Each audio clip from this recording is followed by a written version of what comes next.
Sampai sekarang saya juga masih belum tahu ini acaranya apa sebenarnya. Saya hanya ikut dawuhnya Tretan Bibi Gus Yasin. Esoro berangkat, budal, acaranya apa? Wallahu a'lam. Yang penting saya bisa niatkan silaturahmi dengan panjenengan silaturahmi. Tapi ada satu pengalaman dan ini menjadi dalil fakta tentang keberkahan daripada silaturahmi. Apa itu? Setelah saya lakukan selama berbulan-bulan, karena sejak 1 bulan yang lalu, bahkan 2 bulan yang lalu, saya jarang sekali di rumah. Setiap malam, bahkan setiap siang, itu pasti keluar rumah. Pengalaman yang saya dapatkan, silaturahmi bisa meminimalisir anggaran pengeluaran rumah tangga. Loh, ini nyata ini. Kalau panjenengan melakukan silaturahmi 3 kali dalam sehari seperti minum obat, insya Allah, beras 1 kintal itu nganggur di pojok gudang. Gula, teh, kopi, nganggur semuanya di pojok gudang. Ini saya buktikan benar. Lalu silaturahmi 3 kali pagi, tolong tapi dipaskan jam 7 atau jam 8. Ketika yang disilaturahmi ini itu sedang dalam sarapan.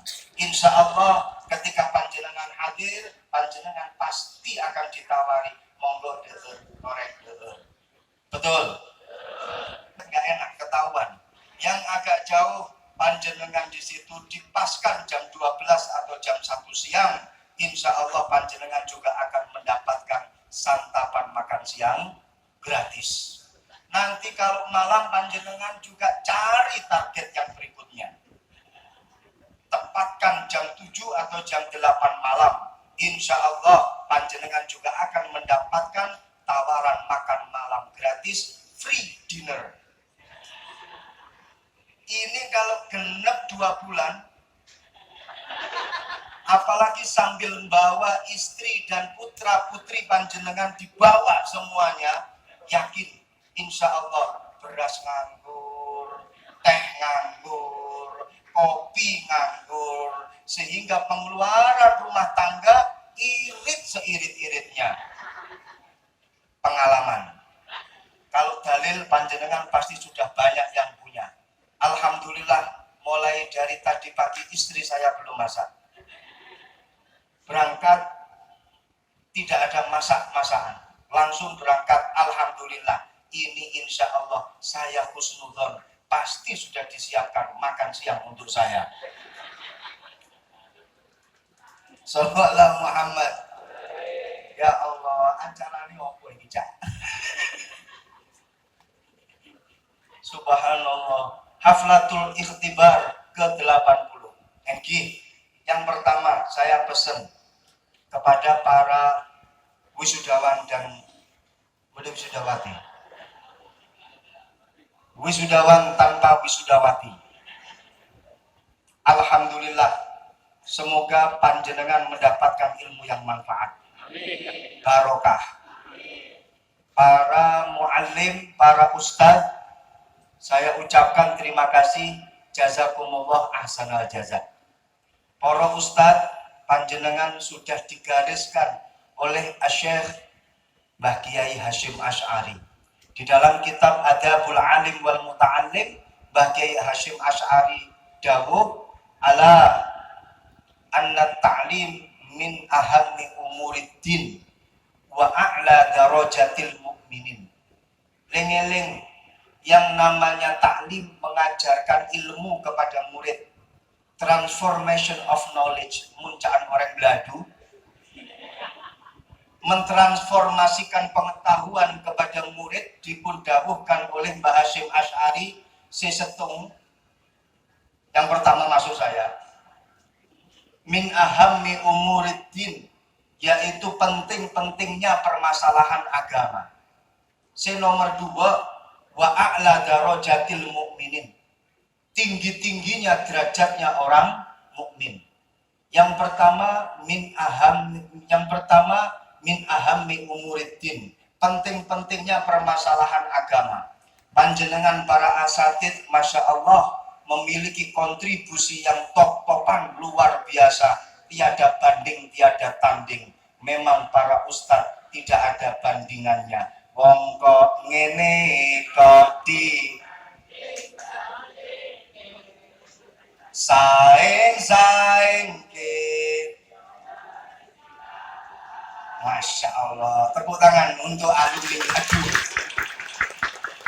Alfiah apal, Imriti apal, jadi banding-banding ke yo. Tiada banding, tiada tanding. Para ustadz, apa yang dia lakukan min ahammi umuriddin, karena mereka memiliki kontribusi yang luar biasa. Kontribusinya apa? Ada ribuan kontribusi, 1.500 kontribusi yang diberikan oleh para muallim. Dalam majelis ini saya hanya akan menyebut 2 saja dari 1.500. Tidak cukup waktunya. 2 saja dari 1.500. Yang pertama, panjenengan telah memberikan kehidupan yang nyata kepada orang hidup. Bingung toh?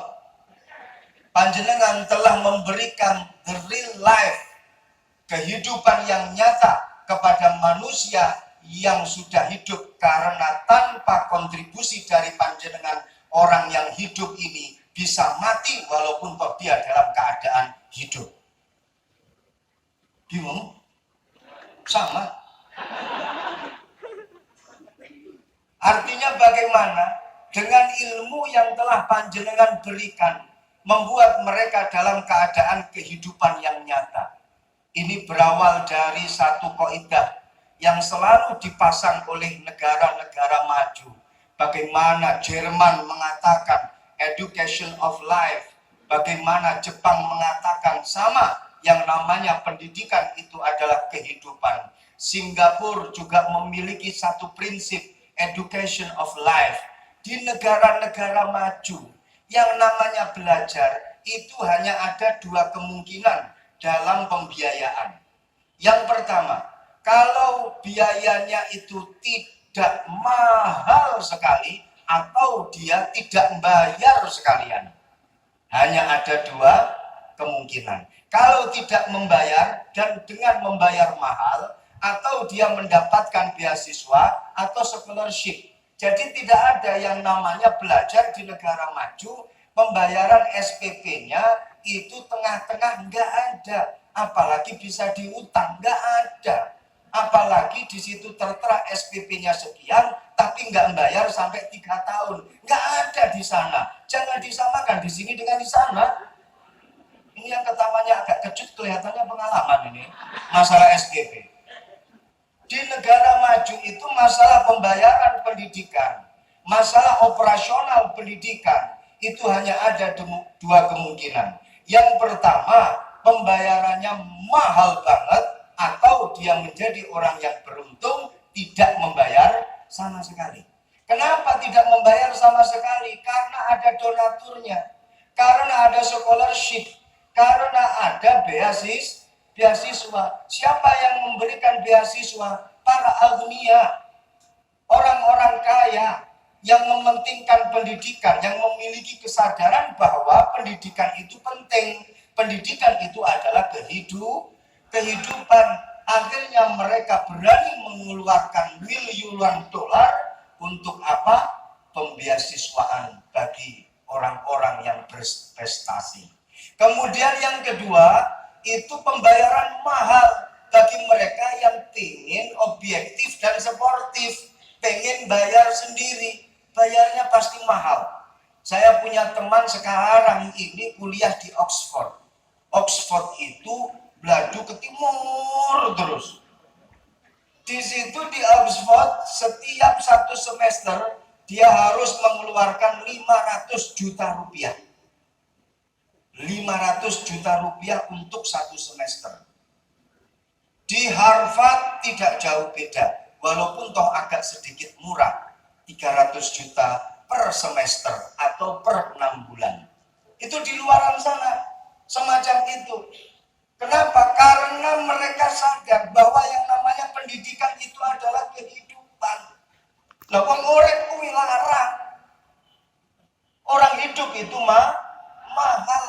Makanya kalau panjenengan pergi ke Singapura, di sana mau beli helm, mahal sekali harga helm. Ketika kita tanya penjual helm, kenapa harga helm di sini kok mahal? Karena helm sumber kehidupan. Tidak ada helm kau kecelakaan pasti mati. Makanya helm harganya mahal karena ini menjadi sebab daripada kehidupan. Nah, panjenengan ketika memberikan kontribusi ilmu kepada anak didik panjenengan memberikan kontribusi yang luar biasa menjadikan mereka hidup pada kehidupan yang nyata. Education of life yang tertera di slogan-slogannya negara-negara maju di dalam ta'limul muta'allim jauh sebelumnya sudah ditulis al-jahil kal mayyit fa innahu mayyitun qabla mautihi. Orang yang bodoh itu seperti mayit, maka dia sebenarnya adalah mayit sebelum dimasukkan ke liang lahat. Jadi ketika panjenengan memberikan ilmu kepada para tolabul ilmi berarti panjenengan memberikan kehidupan kepada mereka. Sebelum mereka masuk ke pondok pesantren ini, mayit, walaupun toh bisa bernapas. Tapi ketika sudah masuk di pondok pesantren ini dan sekarang menjadi wisudawan, maka tidak jadi mayit. Hidup semuanya. Alhamdulillah. Mun tak ada para muallim, kalau tidak ada para guru, sampean jadi mayit walaupun toh bisa bernapas. Kenapa ta'limul muta'allim mengatakan al-jahil kal mayyit? Karena orang jahil di tengah-tengah masyarakat itu mayanfa wa mayufid, tidak memberikan manfaat dan juga tidak memberikan faedah. Buat apa dia hidup dalam keadaan seperti ini? Malah justru didoakan semoga cepat mati, nggak jadi benalu tanggi. Makanya yang namanya al-alim idza mata fahuwa ay mautuhu rohatun lahu. Yang namanya orang alim ketika mati, bedo orang alim mati, maka dia itu sebenarnya istirahat. Kalau para guru-guru ini mati, kalian itu sebenarnya istirahat. Alhamdulillah nggak ada beban ngajar lagi di pondok ini. Mati, alhamdulillah. Kalau panjenengan mau istirahat dari tugas di pondok ini, yo mati yo. Loh, kalau sudah mati rohatun lahu, maka kematian itu sebenarnya istirahat baginya. Alhamdulillah gak ngurusi mayit-mayit koyok ini. Aku wis istirahat. Yang lain menangis ketika ditinggal seorang alim meninggal dunia. Ini mautul alim rohatun lahu wa mautul jahil rohatun linnas. Kalau ada orang jahil meninggal dunia, manusia sekitar seneng. Alhamdulillah mati. Setelah itu baru inna illah. Ya apa kabare wong kuwi? Sik ono ta gregetne gak karuan. Sik ono duh posangkana sik ono. Piye kabare wong kuwi? Wis mati ta? Gregetne gak karuan. Wis mati winginane. Alhamdulillah. Baru setelah itu inna lillah. Kan opo? Loro opo? Tapi sebelumnya itu pasti alhamdulillah. Makanya kalau ada orang jahil hidup itu mayanfa wa mayu fit, orang manfaati orang maedai. Ketika dia mati fa mautuhu rohatun linnas, kematiannya itu menjadi kebahagiaan bagi orang lain. Dan alhamdulillah panjenengan nggak jadi mayit, sekarang hidup beneran. Barokahnya siapa? Barokahnya para muallim. Makanya panjenengan harus tahu diri. Kalau ada salah satu, dua salah, atau tiga salah dari mereka yang belum punya istri, tolong dicarikan. Pasti banyak, saya yakin di Lirboyo aja banyak, apalagi di sini. Betul banyak. Tuh, tolong yang punya adik serahkan saja. Sallallahu Muhammad. Ini yang pertama, kontribusi yang diberikan oleh para muallim. Kemudian yang kedua, kontribusinya apa? Kontribusi yang kedua adalah bagaimana dia memberikan kesejahteraan, kemakmuran untuk masyarakat yang ada di sekitarnya. Bibarkatil ilm yang telah dia berikan kepada para tulabul ilmi. Apa kontribusi yang diberikan oleh mereka sehingga membuat kesejahteraan kepada masyarakat yang ada di sekitarnya? Ini agak serius saya bilang. Ini agak serius ngejak panjenengan untuk berpikir. Mereka ketika mengkontribusikan ilmu, mentransformasikan ilmu kepada para murid. Ketika murid itu pulang ke masyarakat, maka dia pasti, seorang santri itu pasti masuk kategori al-muslim man salimal insan biadih walisani. Itu pasti. Yang namanya seorang santri di tengah-tengah masyarakat, pasti dia akan menjadi al-muslim al-hakiki. Man huwa al-muslim al-hakiki man salimal insan biadih wa lisani. Manusia merasa selamat dengan tangannya, dengan lisannya, manusia merasa sejahtera. Cuman bagaimana caranya membuat manusia, warga, masyarakat sekitar menjadi sejahtera? Begini.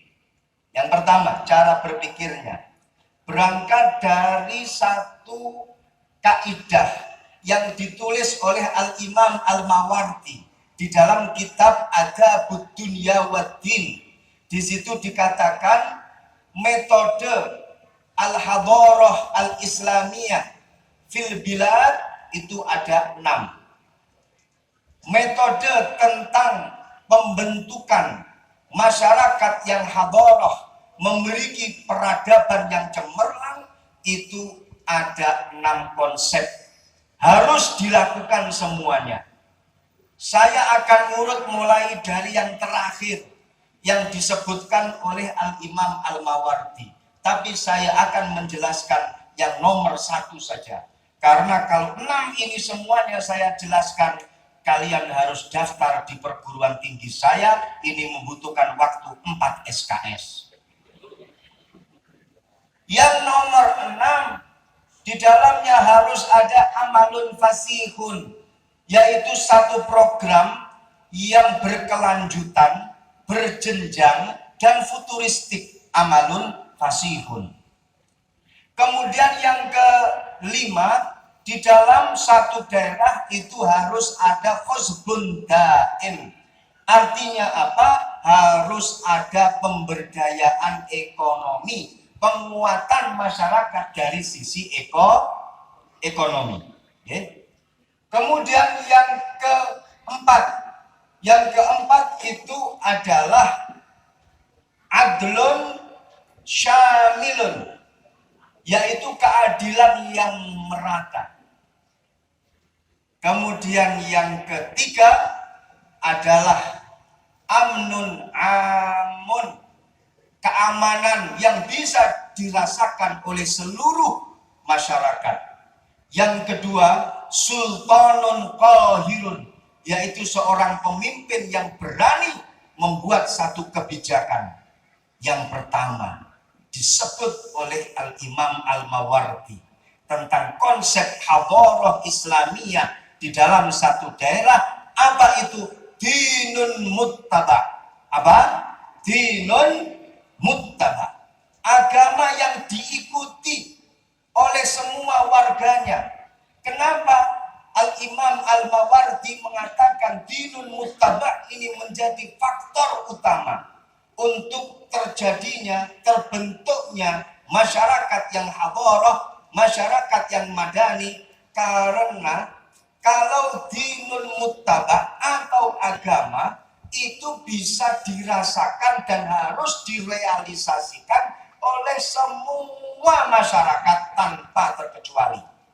entah itu pejabat atau warganya, entah itu seorang tokoh masyarakat atau jamaahnya, semua wajib mengikuti dinun, agama. Kalau Sultanul Qahir itu masih nuansa politis. Kalau Amnun Amun itu kaitannya dengan askari, TNI, Polri, askar. Adlun Syamil itu tergantung pada kebijakan, keadilan, kejaksaan, pengadilan. Kalau Hosbun Daim itu permasalahannya Menteri Keuangan, Menteri Perekonomian, bagaimana bank pusatnya, sentral banknya bagaimana. Kemudian yang terakhir apa itu amalun fasikun, itu tergantung pada kebijakan MPR dan DPR-nya. Tapi kalau dinun muttabah itu harus direalisasikan dan diimplementasikan oleh semua warganya, semua masyarakat. Bagaimana caranya? Dinun muttabah itu bisa terrealisasi, tidak ada cara kecuali dengan ilmu agama yang diberikan oleh para muallim kepada para murid. Murid pulang di tengah-tengah masyarakat, dia menyebarkan agama, ajaran agama diajarkan kepada masyarakat, sehingga dengan demikian dinun muttabah akan terwujud dalam daerah tersebut. Fahim tum? Understand? Alhamdulillah. Itu. Sehingga dengan demikian, kalau sudah dinun muttabah, insya Allah negara aman, daerah aman, sejahtera. Negara ini gemah ripah loh. Jinawi. Coba bagaimana Nabi Ibrahim alaihi salam nyuwun datang Gusti Allah, berdoa kepada Allah. Wa idz qala Ibrahim rabbi ja'al hadza baladan, satu, amin. Dua, warzuq ahlahu minas samarat. Ini yang menjadi harapan Nabi Ibrahim, membuat satu balad, membuat satu daerah, membuat satu negara. Yang pertama aminan, aman. Aman.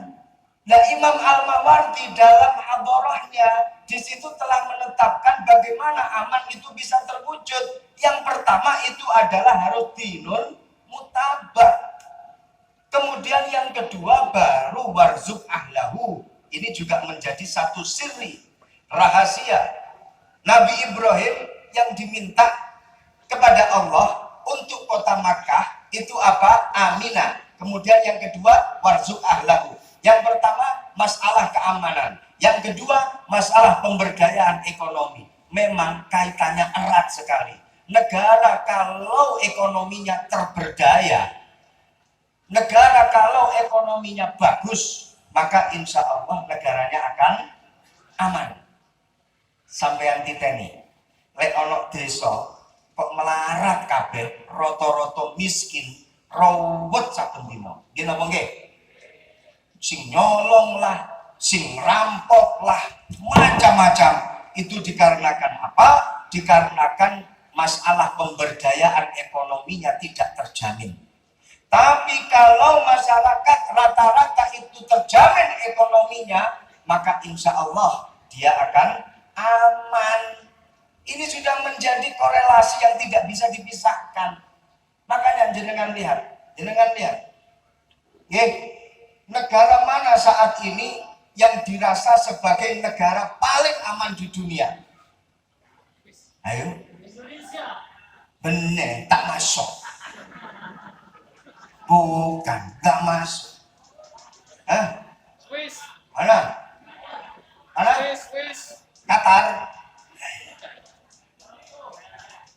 Swiss. Swedia, Norwegia, Jepang, Singapura. Ini 4 negara yang paling aman, dirasa aman, survei menurut para wisatawan asing. Karena mereka ketika masuk di negara-negara tersebut, Swedia, Norwegia, kemudian Jepang, kemudian Singapura, mereka merasa aman. Nggak ada ketakutan kehilangan barang. Nggak ada gerombolan pencopet. Turun lo, dompet keluarin. Nggak ada. Turun lo, rokok satu aja rokok. Ayo sini. Nggak ada. Nah kalau sudah terjamin itu yang namanya ekonomi, pasti negaranya pun akan aman. Makanya apa yang didawuhkan oleh Umar ibn Khattab dan juga dipertegas oleh Al-Imam Ma'ruf Al-Qarhi, apa yang dikatakan, idza aradallah syarran fi qaumin fataha lahum babal jadal wa aghlaqa lahum babal amal. Artinya bagaimana? Sebaliknya, idza aradallah khairan fi qaumin fatahallahu lahum babal amal. Kalau Allah menghendaki satu kaum, satu komunitas akan menurunkan kejelekan, akan mencoba dengan kejelekan, maka apa yang dilakukan? Panjenengan ingat, harus diteliti. Awal daripada kejelekan pada sebuah masyarakat adalah masyarakatnya itu melakukan mujadalah antara satu dan yang lainnya, saling merampok, saling menghina, saling memusuhi antara satu dan yang lainnya. Itu pertanda awal akan terjadi kebobrokan di dalam satu negara. Kalau Allah akan menghendaki kebaikan pada satu kaum, pada satu negara, maka apa yang akan terjadi? Indikasinya adalah fatahallahu lahum babal amal. Allah akan membuka pintu-pintu pekerjaan untuk mereka. Allah akan membuka lowongan-lowongan pekerjaan untuk mereka. Ketika di situ banyak sekali lowongan pekerjaan, masyarakatnya itu aktivitasnya ada, bekerja, beraktivitas, yang semacam ini menjadi pertanda. Insya Allah negaranya aman. Insya Allah negaranya akan mendapatkan kebaikan. Panjenengan kalau ke Jepang, nyuwun sewu, gak akan ada panjenengan menemukan orang yang melakunya santai, sambil ngobrol sama temannya, sambil jalan. Gak ada. Semuanya serba sibuk. Jalannya cepat, makannya juga cepat, pengajiannya juga cepat. Gak lama-lama. Makanya di sini saya gak akan lama-lama. Gak akan lama-lama. Yang penting cepat.